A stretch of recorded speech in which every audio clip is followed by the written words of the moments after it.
ఓం అజ్ఞానం తిమిరాంధస్య జ్ఞానాంజనశలాకయా చక్షుర్మున్మిళితం येन తస్మై శ్రీగురవే నమః. శ్రీచైతన్యమనోభీష్టం స్థాపితం येन భూతలే స్వయం రూపకదా మह्यं దదాతి స్వపదాంతికం. వందేహం శ్రీగురో శ్రీయుతపదకమలం శ్రీగురూన్ వైష్ణవాంచ చ.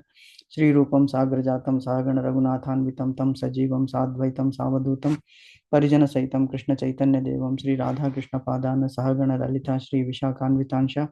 नमो ओम विष्णुपादाय कृष्णप्रेष्ठाय भूतले श्रीमते भक्तिवेदांत स्वामिनीति नामिने नमस्ते सरस्वती देवी गौरवाणी प्रचारिणे निर्विशेष शून्यवादी पाश्चात्य देशतारिणे वाञ्छाकल्पतरुभ्यश्च कृपा सिन्धुभ्य एव च पतितानां पावनेभ्यो वैष्णवेभ्यो नमो नमः.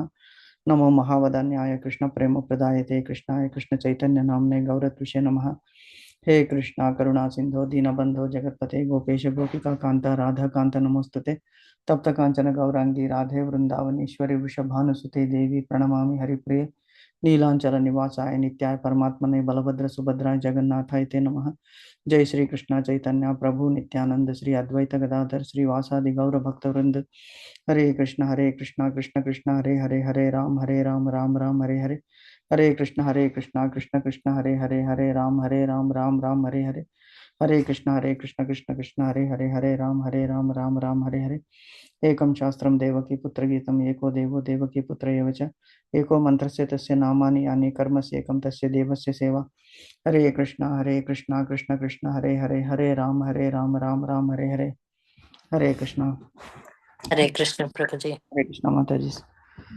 ఇవాళ పావనమైనటువంటి ఏకాదశి కదా మనకి ఇండియాలో. మాకు ఇక్కడ నిన్ననే ఏకాదశి ఉండింది, ఇవాళ ద్వాదశి. ఇండియాలో అయితే ఇవాళ ఏకాదశి. సో ఏకాదశి అది కూడా అధిక మాసంలో ఒక్క ఏకాదశి చేస్తే మీరు ఈరోజు 1000 ఏకాదశిలు చేసినంత పుణ్యం వస్తుంది ఈ అధిక మాసం. అందుకే ఇది అధికస్య అధికం ఫలం అన్నారు. అధికస్య అధికం ఫలం, రిజల్ట్. సో ఎప్పుడైనా కూడా మనం అంటే buy one get one, we all attracted towards that. అంటే భౌతిక జగత్తులో ఏదైనా కూడా ఫలాన్ని ఆశించే మనం చేస్తాము. అందులోన ఇది ఆధ్యాత్మిక ఫలం కాబట్టి దీని గురించి ఇంకా ఎక్కువ మనము ఆశించాలి. ఓకే. సో ఈ ఏకాదశి మనం వీలైనంత వరకు ఎప్పుడైతే ఏకాదశి వస్తుందా అని ఎదురు చూడాలి. యాక్చువల్గా అప్పుడే అది అన్ని వ్రతాల్లోకి శ్రేష్టమైనటువంటి వ్రతము ఏకాదశి. ఏకాదశి వ్రతాన్ని మించినటువంటి వ్రతము ఇంకొకటి లేదు అన్నాడు భగవంతుడు. ఓకే. సో నిన్న మనము ఈ 4.34 కంప్లీట్ అయిపోయినట్టుంది. తద్విద్ధి ప్రణిపాతేన పరిప్రశ్నేన సేవయా ఉపదేక్షంతి తే జ్ఞానం జ్ఞానిన తత్వదర్శినః అనేటువంటి శ్లోకాన్ని ఎక్స్టెన్సివ్గా మనం డిస్కస్ చేసాము. కొన్ని శ్లోకాల్లో ఏమిటంటే డిస్కషన్ పార్ట్ చాలా ఎక్కువ ఉంటుంది. ఎందుకంటే లెర్నింగ్ పాయింట్ అందులో తెలుసుకోవలసినవి, ఆచరించవలసినవి చాలా ఉంటాయి. సో ఇందులో మనం ఏమి అర్థం చేసుకున్నామో నిన్న అని ఒక్కసారి ఎవరైనా రీక్యాప్ చేస్తారా? So that we understand what we discuss. And ఎవరైతే మిస్ అయ్యారో వాళ్ళు కూడా they can contribute, they can understand.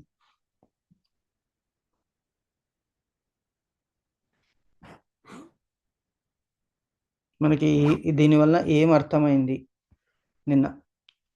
తద్విద్ధి ప్రణిపాతేన పరిప్రశ్నేన సేవయా ఉపదేక్షంతి తే జ్ఞానం జ్ఞానిన తత్వదర్శినః అని భగవంతుడు అంటున్నాడు. ఏం చేయాలి? దేని గురించి? ఈ శ్లోకం యొక్క మీనింగ్ ఏమిటి? అంటే ఇది మనం జ్ఞానాన్ని ఎలా పొందాలి అనేది ప్రభుజీ. Correct, very good. అంటే మనం అంటే మనకి కరెక్ట్ జ్ఞానం మనకి గురువుల నుంచే వస్తుంది అని అర్థం ప్రభుజీ. అది గురువు సేవ చేయాలి అంటే గురువుల్ని రెస్పెక్ట్, మనం గురువుల్ని రెస్పెక్ట్ ఇవ్వాలి అని మెయిన్ ప్రభుజీ.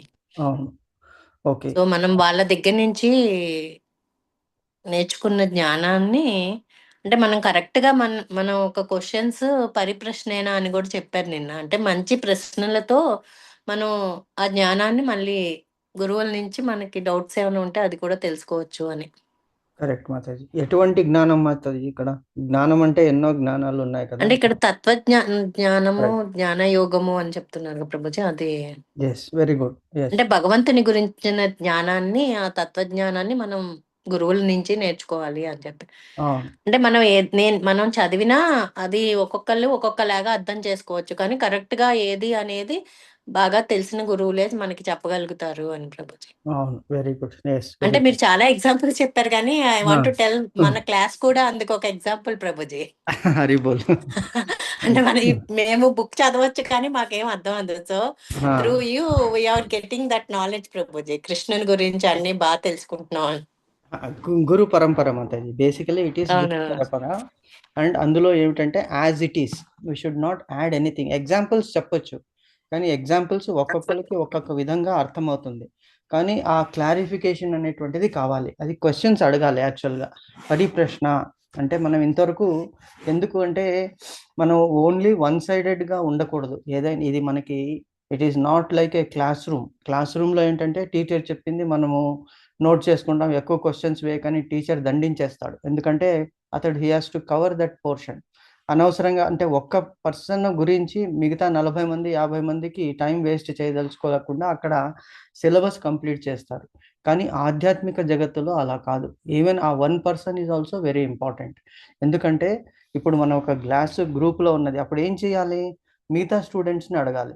ఇప్పుడు మిగతా స్టూడెంట్స్ మీకు దీనివల్ల ఏం అర్థమైంది అని ఒక క్లాస్‌లో గురువు అడిగితే మిగతా స్టూడెంట్స్ వ్యూ పాయింట్ గురువుకి అర్థమవుతుంది. లేకుంటే ఏమనుకుంటాడు గురువు నేను చెప్పిందే కరెక్ట్. వాళ్ళకి ఇదే అర్థమైంది అనుకుంటాడు. సో, కమ్యూనికేషన్‌లో ఎప్పుడు కూడా there should be two way communication. ఒకటి మనం చెప్పడము, ఇంకొకటి ఎదుటి వాళ్ళకి ఏం అర్థమైంది అని తెలుసుకోవడము. దానివల్ల ఏమవుతుందంటే it will be a full circle. అంటే నేను చెప్పింది, వాళ్ళు విన్నింది, అది గ్రహించినది whether it is on the same lines. Especially ఆధ్యాత్మిక జగత్తులో కన్‌ఫ్యూజన్ అనేటి దానికి చోటు ఉండకూడదు. ఒకటి కన్‌ఫ్యూజన్ ఉండకూడదు. రెండవది మిస్‌అండర్‌స్టాండింగ్ ఉండకూడదు. ఈ 2 ఉండకుండా ఉంటే అది సరి అయినటువంటి జ్ఞానము.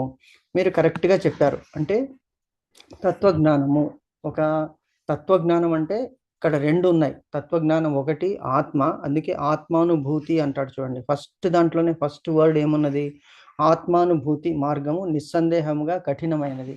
అంటే మనము కొంతమంది సెల్ఫ్ లెర్నింగ్ ఉంటారు. ఇప్పుడు 10థ్ క్లాస్ వరకు మీరు హోమ్ స్కూల్‌లో ఉన్నా కూడా 10థ్ క్లాస్ ఎగ్జామ్ పాస్ అవ్వాలి. అంటే ఎందుకు మరి ఫస్ట్ నుంచి 9థ్ వరకు స్కూల్‌కి పంపించకుండా మనం ఇంటి దగ్గరే చదువు చెప్పినప్పుడు పిల్లలకి స్కూల్‌లో ఉన్నటువంటి కఠినమైనటువంటి డిసిప్లిను ఇదే చదవాలి, ఇదే కావాలి అంటే we are restricting their focus. అదే మనకి హోమ్ స్కూల్‌లో ఉన్నప్పుడు కొంతమంది ఏం చేస్తారు అదే గురుకులం అన్నమాట. గురుకులంలో ఏం చేస్తారు? They will get 360 degrees view of the world. ఆధ్యాత్మిక జగత్తులో కూడా అదే అవసరం ఉంటుంది. స్కూల్‌లో చెప్పింది ఓన్లీ మన దేహ పోషణ గురించే. అంటే ఎలాగ డబ్బు సంపాదించాలి? ఎలాగ సుఖం పొందాలి? అంటే ఈ పురుషార్థాల్లో 4 ఉన్నాయి. ధర్మము, అర్థము, కామము, మోక్షము. ఇవి చతుర్విధ పురుషార్థాలు. చతుర్ అంటే 4. విధ అంటే టైప్స్. పురుష అర్థాలు. పురుషము అంటే మన అందరూ కూడా పురుషుల్లోకే వస్తాము. పురుషము అంటే ప్రజలు. అర్థము అంటే వాళ్ళ సాధన. వాళ్ళకి కావాల్సినటువంటి సంపాదన. సో, ఏవి 4 సంపాదించాలి మనిషి అయినటువంటి వాడు. ఆధ్యాత్మిక జగత్తులో ఇది తెలుసుకోవాలి. ధర్మంతు సాక్షాత్ భగవత్ ప్రణీతం అని చెప్పాము. అంటే ధర్మము ఎలాగున్నది? యతో ధర్మ తతో కృష్ణ. యతో కృష్ణ తతో జయ. మనోళ్ళు సింపుల్‌గా మధ్యలో తీసేస్తున్నారు. యతో ధర్మ తతో జయ అంటున్నారు. కానీ కృష్ణుడు ఎక్కడుంటాడు? ధర్మం ఎక్కడుందో అక్కడ కృష్ణుడుంటాడు. కృష్ణుడు ఎక్కడ ఉంటుందో అక్కడ జయం ఉంటుంది. ఎందుకు? కరెక్ట్‌గా ప్రొసీజరు, పద్ధతి ఎవరు చెప్పారు? కృష్ణుడు. కాబట్టి అది. అలా నేర్చుకోవాలి. ఫస్ట్‌ది పురుషార్థంలో ధర్మము. ధర్మ మార్గం గుండా నడవాలి. ధర్మ మార్గం కూడా సంపాదన చేసుకోవాలి. అప్పుడు ఆ ధర్మ మార్గం గుండా వచ్చినటువంటి సంపాదన అంటే సెకండ్ పాయింట్. సెకండ్ పురుషార్థము అర్థము. ధర్మ మార్గం ద్వారా అర్థము డబ్బు సంపాదించాలి. ఆ ధర్మ మార్గం ద్వారా వచ్చినటువంటి అర్థము డబ్బుని మనము కామము అంటే డిజైర్స్ ఎన్నో డిజైర్స్ ఉంటాయి. మెటీరియల్ డిజైర్స్ అవన్నీ కూడా న్యాయ సంబంధమైనటువంటిది నీడ్స్ ఫుల్‌ఫిల్ చేసుకోవాలి. ఈ 3 కరెక్ట్‌గా ఉన్నప్పుడు మనకి మోక్షం అనేటువంటిది లభిస్తుంది అని చెప్తున్నాడు. సో, ఈ ఆత్మానుభూతి, ఆత్మ అనుభవం మనం ఎవరు? మనకి భగవంతునికి సంబంధం ఏమున్నది? ఎందుకు మనము భగవంతుని ధ్యానించాలి? ఎందుకు మనం భగవంతుని సేవించాలి? ఈవెన్ మోక్ష మార్గం వదిలేసినప్పటికీ కూడా మనకి అంత ఏమిటి కఠిన పరిశ్రమ చేయలేమండి, అంత సీన్ లేదు, మాకు మోక్షం వెళ్ళేంటి సీన్ లేదు, ఈ జగత్తులో మనం సరిగ్గా నడుచుకుని ఆరోగ్యంగా ఉండి మన కోరికలు తీర్చుకుంటే చాలు అనేటువంటి వాళ్ళు చాలామంది ఉన్నారు. అయినా అవి తీర్చుకోవాలి అన్నా కూడా భగవంతుని కృప కావాలి. ఎందుకు? మాస్టర్ మనకి కావలసినటువంటి ఫుడ్ ఇప్పుడు చూడండి, ఇండియాలో మనకి ఎంత ప్రోగ్రెస్ ఉన్నది కంపేర్ టు అదర్ కంట్రీస్. మిగతా కంట్రీస్, రష్యా యుక్రెయిన్లో ఉన్నది, ఇరాన్ వార్ ఉన్నది. అక్కడంతా ప్రజలు ఎలాగా ఈవెన్ ఒక పూట భోజనం దొరకకుండా ఎంతో అవస్థలు పడుతున్నారు. అలాంటిది మనం ఇండియాలో చక్కగా మనము ఇంటి దగ్గరే కూర్చుని అన్ని వస్తువులకి, ఈవెన్ పెట్రోలు డీజిల్ ధరలు కూడా వేరే కంట్రీస్తో కంపేర్ చేస్తే చాలా తక్కువ ఉన్నది. అంటే ఇటువంటి సుఖమైనటువంటి జీవితాన్ని భగవంతుడు మనకి ఇటువంటి పుణ్య భూమిలో అందించాడు. దానికి మనము మన బాస్ కృతజ్ఞత తెలుపుకోవాలి. సో దట్ అట్లీస్ట్ మోక్షము కాకున్నా కూడా మన జీవితం సాఫీగా సాగాలి అంటే భగవంతునికి మన master, he is our master. So we have to be grateful to him. దానికైనా మనము అర్థం చేసుకోవాలి. సో మనకి భగవంతునికి సంబంధం ఏమున్నది, ఆత్మ అనేటువంటిది ఏమిటి, ఆత్మకి పరమాత్మకి ఏమిటి సంబంధం ఉన్నది, తర్వాత పరమాత్ముని ధామానికి మనం ఎందుకు వెళ్ళాలి, ఎందుకు ఈ మార్గాన్ని మనం ఎందుకు ఎంచుకున్నాము అనేటువంటిది ఓన్లీ ఒక సద్గురువు ద్వారా మనకి తెలుస్తుంది. గురువుకి సద్గురువుకి డిఫరెన్సెస్ మనం చెప్పాము. గురువు అనేటువంటి వాడు ఎక్కడదో తీసుకుని వచ్చి తన అనుభవాన్ని మేళవించి తను చదువుకున్న దాంట్లో మిక్స్ చేసి చెప్పేటువంటి వాడు. అంటే ఇప్పుడు మనకి ఎగ్జాంపుల్ చెప్పాము, భగవద్గీత భాగవతం అనేటువంటిది యూట్యూబ్లో మనం ఈవెన్ భాగవత సప్తాహాలు కూడా ఎంతో చూస్తున్నాం సిటీలో. అవి ఎప్పుడైతే డబ్బు గురించి అంటే ఎంట్రన్స్ టికెట్స్ పెట్టి దాన్ని ఒక కమర్షియల్ విధంగా ఎప్పుడైతే మారుస్తున్నారో, నిస్సందేహంగా వాళ్ళు ఎక్సలెంట్ స్పీకర్స్ ఉండొచ్చు, ఎంతో చక్కగా గానం చేయవచ్చు, అయినప్పటికీ కూడా అవన్నీ కూడా విషముతో సమానమని ప్రభుపాదులు వారు చెప్పారు. ఎందుకు అంటే ఎప్పుడైతే డబ్బు తీసుకొని నువ్వు విద్యని ఇస్తున్నావు, అది ఎటువంటి విద్య? ఆధ్యాత్మిక విద్య. కలియుగంలో మరి ఎలాంటి ఇది పాసిబిలిటీనా అండి ఇలాగ చేయకుండా? అంటే ఎస్, మెటీరియల్ విద్యకి తప్పనిసరిగా డబ్బు వెచ్చించాలి, లేకుంటే మనకి మెటీరియల్ విద్య రాదు. కానీ ఆధ్యాత్మిక విద్య అతను చెప్పేటువంటి గురువు కూడా ఎలాగా, ఎందుకు ఎగ్జాంపుల్ చెప్తున్నాము? శ్రీ మహావిష్ణువు బ్రహ్మదేవునికి ఉపదేశించినప్పుడు అతను ఏమీ ఆశించలేదు.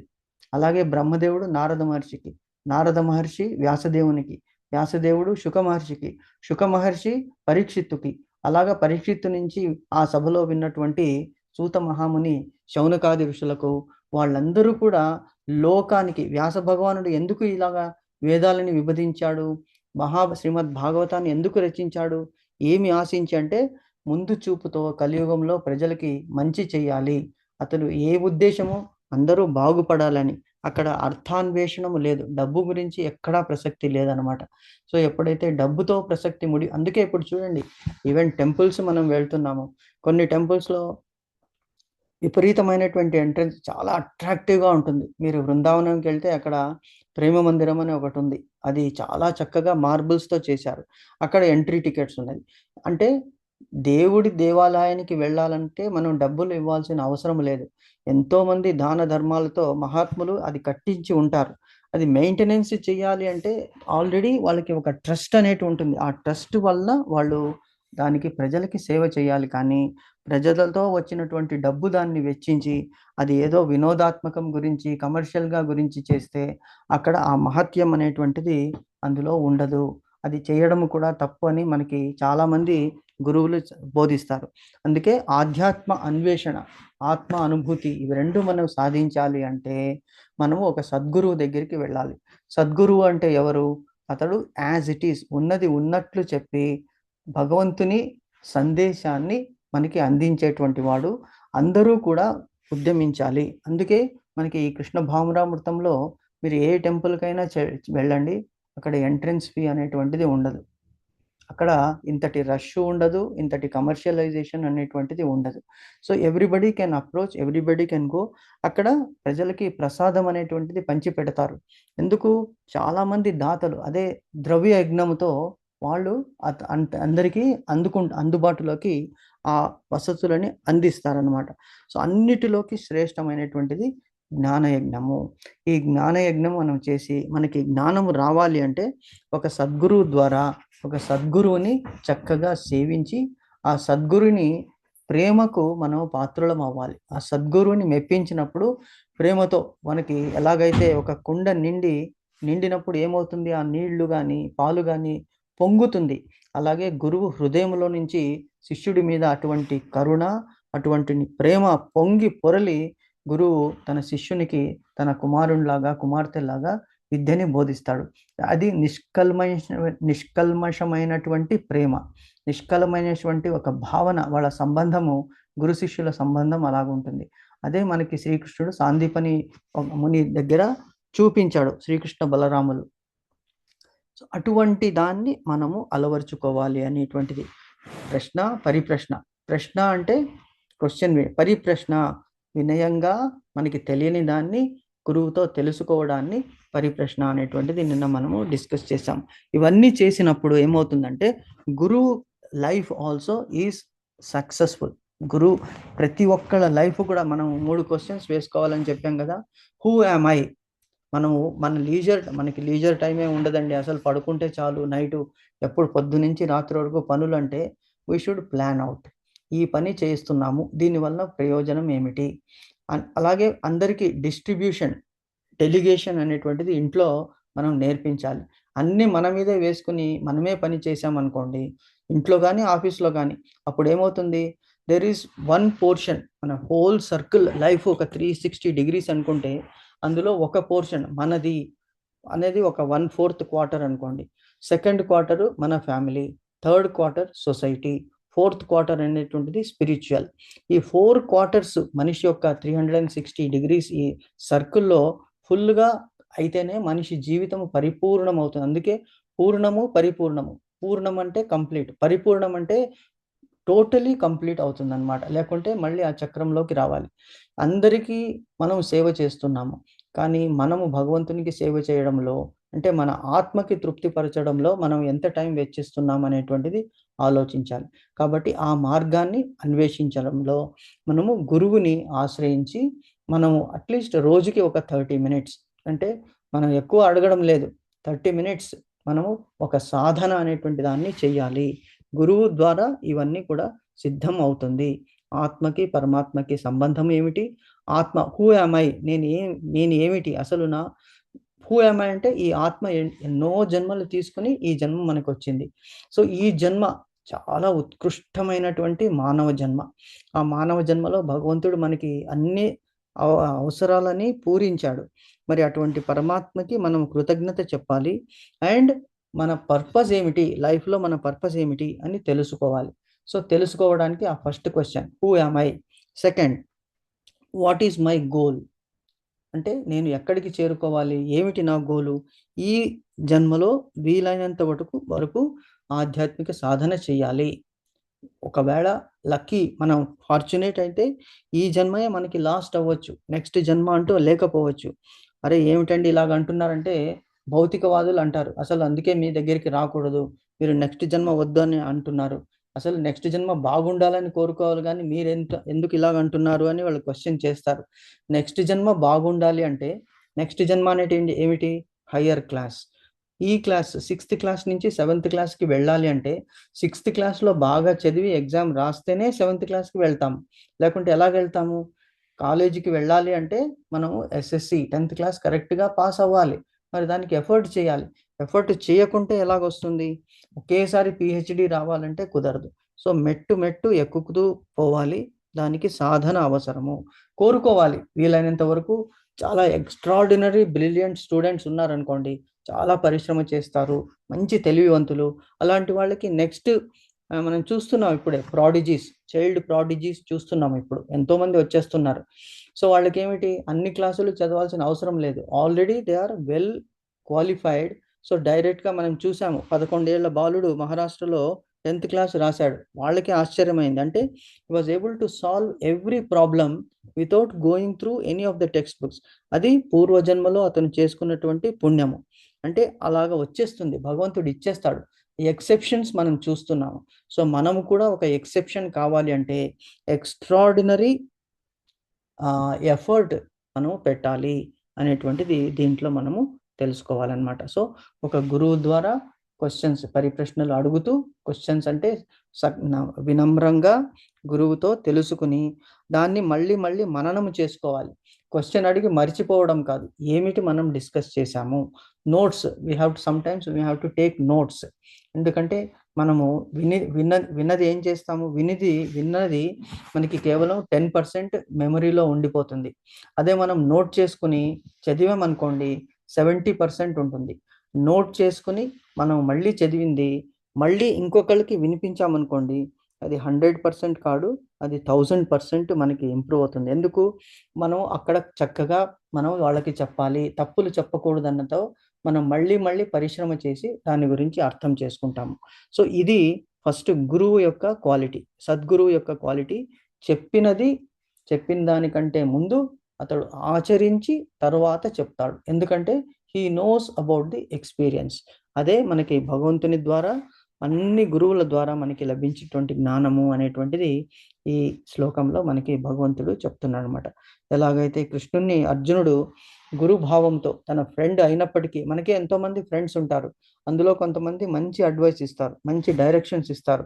సో అతడు ఏమవ్వాలి, is not only our friend, సఖుడు కాకుండా అతడు గురువు కూడా అవుతాడనమాట మనకి. సో ఎప్పుడైతే గురు సాన్నిహిత్యం లభిస్తుందో, అందుకే అంటారు జాతకములో, మనం జాతకాలు చూసినప్పుడు గురుబలం is nothing but the grace of the guru. అంటే మీకు ఈ టైంలో, ఈ సంవత్సరంలో, ఈ టైంలో మీకు మంచి గురుబలం ఉన్నది. సో ఇందులో మంచి వివాహము కానీ, మంచి ఉపనయనం కానీ, మంచి ఇల్లు కొనడం కానీ, ఇవన్నీ కూడా మంచి మంచి థింగ్స్ మీరు చేస్తారు. ఇది భౌతికంలో. మరి ఆధ్యాత్మికం కావాలంటే జస్ట్ ఇమాజిన్, గురు సాంగత్యం దొరకడము, గురు సాన్నిహిత్యం దొరకడము చాలా అదృష్టం వల్లనే దొరుకుతుంది. అది భగవంతుని అహైతుకి అంటే వితౌట్, హేతుకి అంటే రీజన్, హేతుక అంటే రీజన్, అహైతుక అంటే వితౌట్ రీజన్. అంటే కారుణ్యంగా తల్లి ప్రేమ పిల్లల మీద ఎలాగుంటుందో, there is no reason why mother loves her child, because the child is part and parcel of her. Similarly we are all part and parcel of the almighty. So అతడు అహైతికి కృపతో, అంటే మన మీద కారుణ్యంతో మనల్ని గురువు దగ్గరికైనా తీసుకెళ్తాడు, లేకుంటే గురువు గారే మన దగ్గరికి వచ్చి మనకి బ్లెస్సింగ్ అనేటువంటిది ఇస్తారు అనేటువంటిది ఈ శ్లోకంలో మనము తెలుసుకున్నాం అన్నమాట. సో ఇది మళ్ళీ మళ్ళీ వీలైనంత సార్లు చదవండి, సో దట్ మన మనస్సులో ఇది హత్తుకొని పోతుంది అన్నమాట. Okay, now let us go to 4.35. యద్జ్ఞాత్వా న పునర్వ్యోహం ఏవం యాస్యసి పాండవ ఏన భూతాన్యశేషాని ద్రక్ష్యస్యాత్ ఆత్మన్యథో మయి. ఒకసారి చదువుతారు మాతాజీ? నేను చదవనా ప్రభుజీ? చదవండి మాతాజీ, చదవండి. యజ్ఞాత్వా న పునర్మోహం ఏవయ్యాస్యసి పాండవ ఏన భూతాన్యశేషాని ద్రక్ష్యస్యాత్మన్యథో మయి. Hare Krishna. Very nice, very nice Mataji. Mataji meaning చదువుతారా ప్రశాంతి మాతాజీ? చదువుతాను ప్రభుజీ. ప్రభుజీ ఒకసారి రేపు క్లాస్ కి నేను అటెండ్ అవ్వలేను ప్రభుజీ, క్లాస్ అయిపోతున్నానండి. No problem Mataji, no problem. చదవండి మాతాజీ ప్రశాంతి. ఓకే. యత్ దేనిని, జ్ఞాత్వా తెలుసుకొని, పునః మరల, మోహము భ్రాంతిని, ఏవం ఈ విధముగా, నా యస్యసి ఎప్పుడునూ పొందవు, పాండవ ఓ పాండుపుత్ర, ఏనా దేనిచే, భూతాని జీవులను, అశేషాని అన్నింటినీ, ద్రక్ష్యసి నీవు చూడగలవు, ఆత్మని పరమాత్మయందు, అదహ లేక మరో మాటలో మయి నాయందు, ఆత్మదర్శి అయిన మహాత్ముని నుండి యథార్థ జ్ఞానమును పొందినప్పుడు మరలా నీవెప్పుడునూ ఇట్టి మోహమునకు గురి కావు. అట్టి జ్ఞానముచే సమస్త జీవులు పరమాత్మ అంశములే అని, లేక వేరు మాటలో అవన్నీను నాకు సంబంధించినవిగా తెలుసుకొనువు. హరే కృష్ణ. హరే కృష్ణ మాత. ఇది డిస్కస్ చేద్దాము, తర్వాత మనం భాష్యానికి వెళ్దాం. సో ఇక్కడ ఏమంటున్నాడు, యద్జ్ఞాత్వా న పునర్మోహం. యద్జ్ఞాత్వా అంటే ఈ జ్ఞానాన్ని తెలుసుకుని తర్వాత పునర్ అంటే తర్వాత, మోహం అనేటువంటిది నువ్వు పొందవు. ఆత్మదర్శి అయిన మహాత్ముని నుండి, చాలా ఇంపార్టెంట్ పాయింట్. ఎట్లా అంటే without additional words, extra words లేకుండా డైరెక్ట్గా పాయింట్కి వచ్చేస్తున్నారు ఇక్కడ భగవంతుడు శ్రీకృష్ణుడు. ఆత్మదర్శి అయిన మహాత్ముడు. ఆత్మ అంటే ఏమిటి? మనము ఎవరు? హూ యామ్ ఐ అని అంటున్నాం కదా. హూ యామ్ ఐ అనేటువంటిది ఒక పెద్ద క్వశ్చన్ అనమాట. అది ఎప్పుడు ఆ జ్ఞానం వస్తుందో మనకి, అంటే నేను ఎవరు, హూ యామ్ ఐ, నేను ఎవరు అనేటువంటి క్వశ్చన్ ఎంతో మెచ్యూరిటీ అయిన తర్వాతనే వస్తుంది. మెచ్యూరిటీ అంటే not age, it is maturity of our understanding about our selfs. అది 10 ఏళ్లకే రావచ్చు, 15 ఏళ్లకే రావచ్చు, 20 ఏళ్లకే రావచ్చు. సో హూ యామ్ ఐ అనేటువంటిది ఫస్ట్ క్వశ్చన్. అంటే నేను ఎవరు? నేను దేహాన్యా ఆత్మనా? ఈ క్వశ్చన్ వచ్చినప్పుడు ఓకే, అంటే నేను దేహాన్ని కాదు ఆత్మని. అంటే ఈ ఆత్మ అంటే ఈ ఆత్మ ఫస్ట్ క్వశ్చన్. నేను దేహము కాదు ఆత్మ అని తెలుస్తుంది అప్పుడు. Who am I? Next, what is the goal of this ఆత్మ? ఈ ఆత్మ ఎక్కడి నుంచి వచ్చింది? పరమాత్మని దగ్గర నుంచి వచ్చింది. పరమాత్మని దగ్గరికి మళ్ళీ తిరిగి వెళ్ళిపోవాలి. So that is the goal. Who am I, what is my goal? So ఈ రెండు తెలిసినప్పుడు మధ్యలో ఒకటి ఉన్నది. నేను ఎవరో తెలిసింది ఆత్మ, నేను ఎక్కడికి వెళ్ళాలో తెలిసింది, కానీ ఎలా వెళ్ళాలి అనేటువంటిది తెలియడం లేదు. దానివల్లనే ఇది గురు మార్గము, గురు దర్శనము అనేటువంటిది ఇక్కడ వస్తుందన్నమాట. సో ఏమి చదవాలి, ఏ మార్గాన్ని అనుసరించాలి అనేటువంటిది అది గురు ద్వారా లభిస్తుంది. ఆత్మదర్శి అంటే తనని తాను తెలుసుకున్నటువంటి వాడు. ఎప్పుడు మనల్ని మనం తెలుసుకుంటాము అంటే బాగా సాధన చేసిన తర్వాత మనం తెలుసుకుంటాము. We are part and parcel of the almighty. Okay, అటువంటి వాడు ఎవరు? ఆత్మదర్శి అయినటువంటి వాడు మహాత్ముడు. Atma becomes mahatma. So when atma becomes mahatma, the mahatma is eligible to reach paramatma. So అది చాలా ఇంపార్టెంట్ పాయింట్. ఆత్మదర్శి అయిన మహాత్ముని నుండి యథార్థ జ్ఞానమును పొందినప్పుడు నీవు తిరిగి ఈ రకముగా మోహమునకు గురి కావు. చాలా ఇంపార్టెంట్ లైన్ ఇది, అండర్లైన్ చేసుకోండి మీ దగ్గర. అంటే ఎవరు మహాత్ముడు? ఎవరు? ఆత్మాన్ని దర్శించాడు. తను ఎవరు అనేటువంటిది తెలుసుకున్నాడు. తను కేవలము మనిషి కాదు, తను కేవలం ఈ దేహము కాదు, తను ఒక ఆత్మ. ఎటువంటి ఆత్మ? తన ఆత్మ దర్శనమైంది. ఆత్మదర్శనం, అందుకే దాన్ని ఇంట్రాస్పెక్షన్ అని అనుకుంటారు. ఇంట్రాస్పెక్షన్ అంటే లోపలికి, అంతర్దృష్టి అంటారు, అంతర్దృష్టి. సో మనం ఒక 10 నిమిషాలు 15 నిమిషాలు మన ఒక రూమ్లో మనం కూర్చుని, అంటే మిగతా వాళ్ళు ఎవరూ లేనప్పుడు మనము ఒక మెడిటేషన్ అనేటువంటిది చేస్తాం. మెడిటేషన్ అనేటువంటిది చేసినప్పుడు మనం ఒక్కొక్కసారి మనం ఎవరు, మనం లోపలికి చూసుకోవాలి. లోపలికి చూసుకోవడం అంటే ఏమిటి? Go back to our past, go back about what we did and what we are suppose to do. So మనల్ని మనం ప్రశ్నించుకోవాలి. Am I doing? నేను ధర్మ మార్గంలో వెళ్తున్నానా? నేను ఇంతవరకు ఎన్నో తప్పులు తెలుసో తెలియకో చేసి ఉంటాను. ఇక మీదట అటువంటి తప్పులు చేయకుండా ఇప్పుడు నేను ఈ ధర్మ మార్గాన్ని అనుసరించి నాకు భగవంతుడు ఇచ్చినటువంటి ఈ దివ్యమైనటువంటి శరీరము, ఈ దివ్యమైనటువంటి ఆత్మ, ఈ దివ్యమైనటువంటి బుద్ధి, దీనిని సక్రమంగా వినియోగించుకుని నేను తిరిగి నా ధామానికి వెళతాను. That is our goal. ఎందుకు? ఈ జన్మలోనే బంధువులు రుణానుబంధ రూపేణ పశు పత్ని సుత ఆలయ అన్నాడు.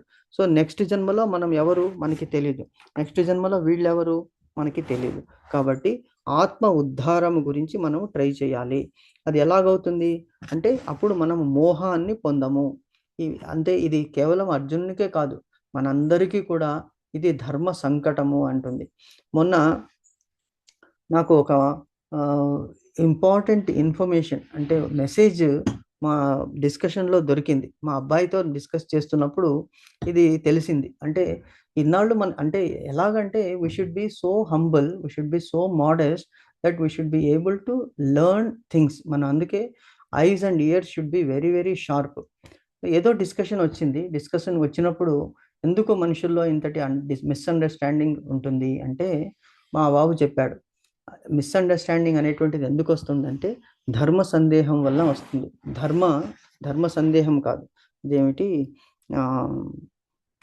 ధర్మ సందేహమా, క్వశ్చన్ డైలమా అనుకోండి. అంటే అది క్లిష్టమైనటువంటి ధర్మ మార్గాన్ని అనుసరించాలన్నప్పుడు ఏం చేయాలంటే సాక్రిఫైస్ అంటే ఏమిటి? మనము సమర్పణ. సాక్రిఫైస్ అంటే తెలుగులో ఏమిటి మాతాజీ మీనింగ్? త్యాగమే. ధర్మాన్ని రక్షించాలి, ధర్మ సంస్థాపన చెయ్యాలి, అదేంటి ధర్మ అన్వేషణలో, ధర్మ సంకటం ఉన్నప్పుడు ఏం చేయాలి అంటే మనము సాక్రిఫైస్ చేసినందువలన ధర్మం నిలబడుతుంది. ఎగ్జాంపుల్ చూడండి, శ్రీమద్ రామాయణంలో రామచంద్రుల వారు ఎలాగా నెక్స్ట్ డే అతనికి పట్టాభిషేకం జరుగుతుంది అంటే అంతా రెడీ అయిపోయారు, అంతా రెడీ చేశారు. సో నెక్స్ట్ డే ఎప్పుడైతే అతనికి పట్టాభిషేకం చేయాలంటే మార్నింగ్ అతనికి న్యూస్ వస్తుంది. ఏమిటి? తన తండ్రికి ఒంట్లో బాగలేదు. ఎలాగా అంటే కైకేయి మాత 2 వరాలు కోరింది. అందులో ఒకటి అతను అరణ్యవాసానికి వెళ్ళాలి, రెండవది తన కుమారుడైన భరతునికి పట్టాభిషేకం. సో వెంటనే శ్రీరామచంద్రుల వారు ఏం చేశారు? ఇక్కడ ధర్మ సంకటము. ఏం చేయాలి? తండ్రికేమో పట్టాభిషేకం చేయాలన్నటువంటి కోరిక, ప్రజలకి అదే కోరిక. రామచంద్రునికి ఏమి కోరిక ఉన్నదో అది సెకండ్ పాయింట్. ఆయనకు కూడా ఉండొచ్చు, ప్రజలకి తండ్రి మాట వినాలి, ప్రజలకి సేవ చేయాలని. కానీ ఇక్కడ ధర్మ సంకటం వచ్చింది. తండ్రి ఇచ్చినటువంటి వరాన్ని పాలించాలా, లేకుంటే ప్రజల కోరిక మన్నించాలా, తండ్రి కోరిక మన్నించాలా అనే డిస్కషన్లో అతను ఒక్క నిమిషము కూడా ఆలోచించకుండా వెంటనే కైకేయి మాతకి నమస్కరించి నేను తండ్రి మాటని పూరిస్తానని వెళ్ళిపోయాడు. అంటే ఈ sacrificed his kingdom for 14 years అరణ్యవాసానికి. Second sacrifice, he had to sacrifice after coming back home.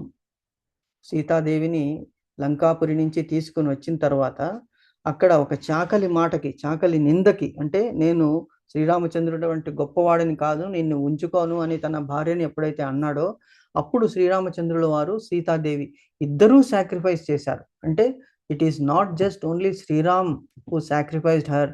Sitadevi ఒప్పందముతో సీతాదేవిని ఆవిడే అన్నది ప్రజల గురించి. వాళ్ళెవరు? శ్రీ మహావిష్ణువు, శ్రీ లక్ష్మీదేవి యొక్క స్వరూపాలు. మరి మనమే ఆదర్శంగా లేనప్పుడు మిగతా వాళ్ళని ఎలాగంటే వాళ్ళు దే సాక్రిఫైస్ దెమ్సెల్స్. అలాగే శ్రీకృష్ణుని అవతారంలో కూడా శ్రీకృష్ణుడు ఏమిటి? పుట్టినప్పటి నుంచి అతను సాక్రిఫైస్ చేస్తూనే వచ్చాడు. సొంత తల్లి తండ్రి ప్రేమని కోల్పోయాడు. తర్వాత తన 6 మంది అన్నలని పుట్టిన వెంటనే కోల్పోయాడు. అలాగే దేవకి వసుదేవులు కూడా తమ 6 మంది బిడ్డలని పుట్టంగానే సమర్పించుకున్నారు కంసునికి. ఎందుకు? అక్కడ ధర్మాన్ని స్థాపించాలి అనేటువంటి ఉద్దేశంతో. ధర్మ సంకటం వచ్చినప్పుడు ఎందుకు ధర్మ సంకటం వచ్చింది? లేకపోతే కంసుడే తన చెల్లి అయినటువంటి దేవకిని రథంలో కూర్చోబెట్టి తన భావమరిది అయినటువంటి వసుదేవుణ్ణి మర్యాదతో ఊరేగింపు చేసినప్పుడు ఆకాశవాణి వినిపించి అష్టమ సంతానము దేవకి ద్వారా నీ మృత్యువుకి కారణమవుతుంది అని చెప్తే వెంటనే కత్తి తీసి దేవకిని సంహరించబోతాడు. అప్పుడు వసుదేవుడు ప్రామిస్ చేస్తాడు. అక్కడ మళ్ళీ ధర్మ సంకటం వచ్చింది వసుదేవునికి దేవకికి. సో వాళ్ళు దేని గురించి? అది కృష్ణ భగవంతుడు రావాలి, ధర్మాన్ని స్థాపించాలి. సో దాని గురించి మన వంతు సాక్రిఫైస్ మనం చేద్దామని వాళ్ళ బిడ్డలని కోల్పోయారు. 12 సంవత్సరాల వరకు తన బిడ్డలని, కృష్ణ బలరాముని వాళ్ళు చూడలేదు. అలాగే కృష్ణుడు ఏం చేశాడు? తనను ప్రేమించినటువంటి ప్రాణం కంటే ఎక్కువైనటువంటి గోపికలను వదిలిపెట్టి వెళ్ళిపోయాడు. తిరిగి రానే లేదు వాళ్ళ దగ్గరికి. సో ఇలాగా ఒక్కొక్కటి కృష్ణుడు అసలు కారాగృహంలో జన్మించాడు, ఎన్నో బాధలు పడ్డాడు. కృష్ణుడు తన పాండవులకి సేవకుడిగా కూడా తయారయ్యాడు. సో ధర్మ సంకటం వచ్చినప్పుడు సాక్రిఫైస్ అనేటువంటిది చాలా ఇంపార్టెంట్ పాయింట్.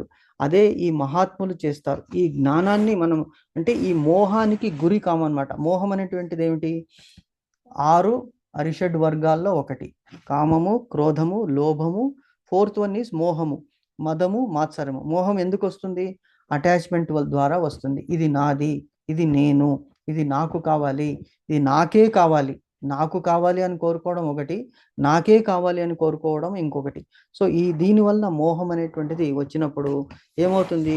మనం ధర్మ సంకటానికి లోనవుతాము. అదే అర్జునునికి చెప్తున్నాడు.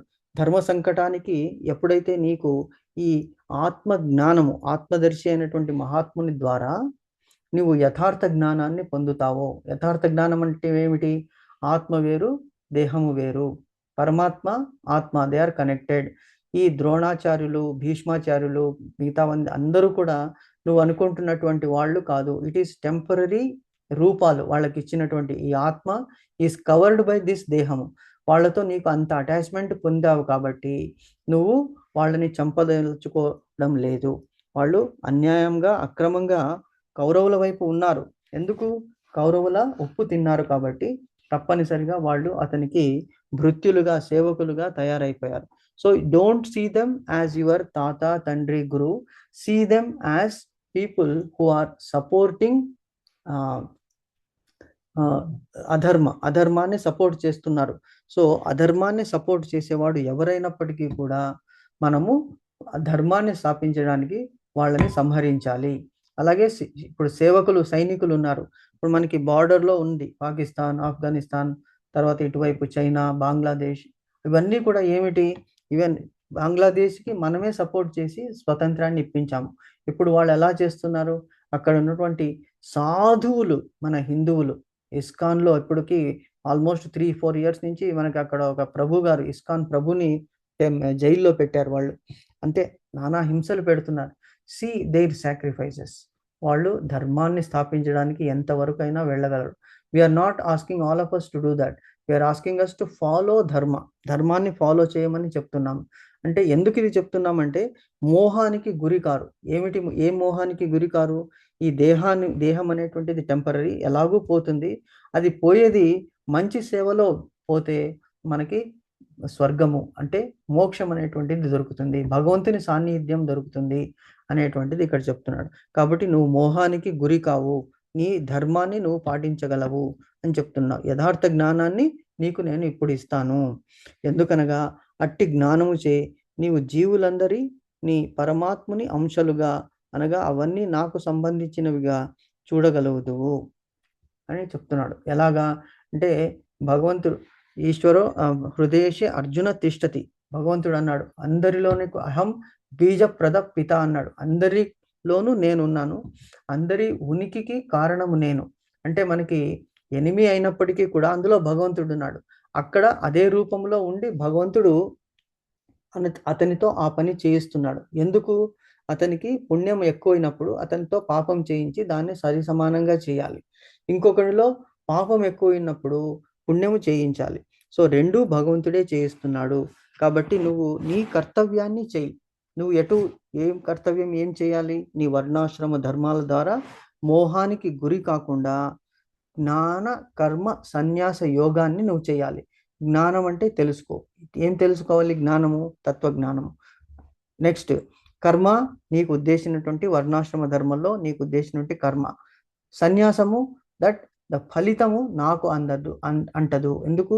అన్ని భగవంతుడే చేయిస్తున్నాడు అనేటువంటిది. భగవంతునికి ఇది చెందాలి. ఈశ్వరో సర్వభూతానాం హృదయేష అర్జున తిష్టతి అని భగవంతుడు అందరిలో ఉన్నాడు భగవంతుడు.